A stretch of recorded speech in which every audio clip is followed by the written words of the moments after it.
السلام علیکم ورحمۃ اللہ وبرکاتہ۔ آج کے ہمارے بیان کا موضوع ہے فضائل نماز۔ اس سے پہلے آپ ہمارے چینل کو سبسکرائب کریں، بیل آئیکن کو پریس کریں، لائک اور شیئر کریں۔ نحمدہ ونصلی علی رسولہ الکریم، اما بعد فاعوذ باللہ من الشیطان الرجیم، بسم اللہ الرحمن الرحیم۔ اللہ تعالیٰ کے نزدیک نماز کا بہت بڑا رتبہ ہے۔ کوئی عبادت اللہ تعالیٰ کے نزدیک نماز سے زیادہ پیاری نہیں ہے۔ اللہ تعالیٰ نے اپنے بندوں پر 5 وقت کی نمازیں فرض کر دی ہیں۔ ان کے پڑھنے کا بڑا ثواب ہے اور ان کے چھوڑ دینے سے بڑا گناہ ہوتا ہے۔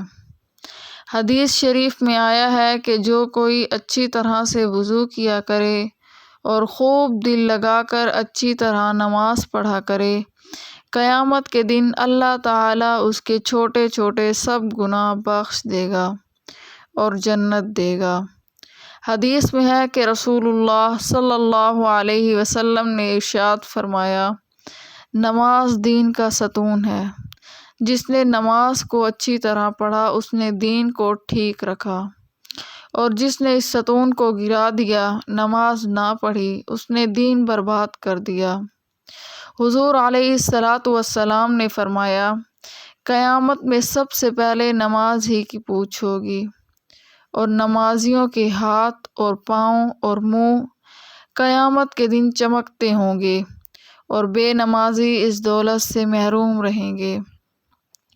رسول اللہ صلی اللہ علیہ وسلم نے ارشاد فرمایا، نمازیوں کا حشر قیامت کے دن نبیوں اور شہیدوں اور ولیوں کے ساتھ ہوگا، اور بے نمازیوں کا حشر فرعون، حامان اور قارون، ان بڑے بڑے کافروں کے ساتھ ہوگا۔ اس لیے نماز پڑھنا بہت ضروری ہے، اور نہ پڑھنے سے دین و دنیا دونوں کا بہت نقصان ہوتا ہے۔ اس سے بڑھ کر اور کیا ہوگا کہ بے نمازی کا حشر کافروں کے ساتھ کیا گیا ہے۔ حدیث پاک میں ہے کہ حضرت جبرائیل علیہ السلام کو اللہ تعالیٰ نے اتنا علم دیا ہے کہ وہ کائنات کی تمام چیزوں کی تعداد کو جانتے ہیں، یہاں تک کہ آسمان کے ستاروں کی تعداد، زمین پر مٹی کے ذرات بھی جانتے ہیں، سمندروں دریاؤں کے پانی کے قطروں کی تعداد تک جانتے ہیں۔ لیکن ہم جب نماز کے لیے کھڑے ہو کر نیت باندھتے ہیں اور اللہ اکبر کہتے ہیں، اس پر جو اللہ تعالیٰ اجر و ثواب دیتے ہیں، اس کو جبرائیل علیہ السلام بھی نہیں گن سکتے۔ قیام کو اللہ تعالیٰ نے پہاڑوں کے ساتھ تشبیہ دی ہے۔ جب ہم قیام کرتے ہیں تو اس روئے زمین پر جتنے پہاڑ ہیں، ان پر جتنے پتھر ہیں اور جتنے کنکر ہیں، ان سب کے برابر اجر عطا فرماتے ہیں۔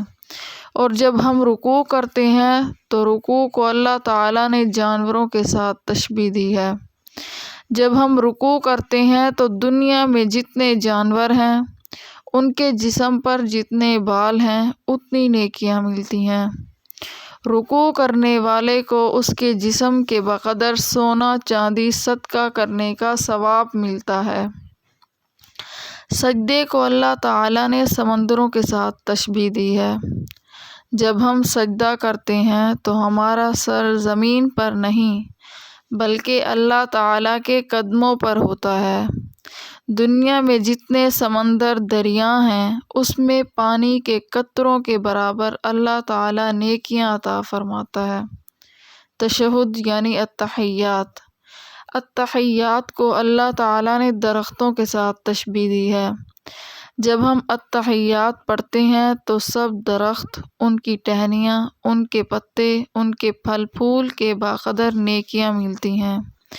اور جب ہم درود شریف پڑھتے ہیں تو اللہ تعالیٰ کے علم میں نور کا ایک تالاب ہے، اس کے اندر ایک پرندہ ہے جو آسمان و زمین سے بڑا ہے، غوطہ لگا کر اپنے پر جھاڑتا ہے، اس کے پروں سے جتنے قطرے گرتے ہیں ہر قطرے سے ایک فرشتے کو پیدا کرتا ہے جو اس نمازی کے لیے دعائے مغفرت کرتے رہیں گے۔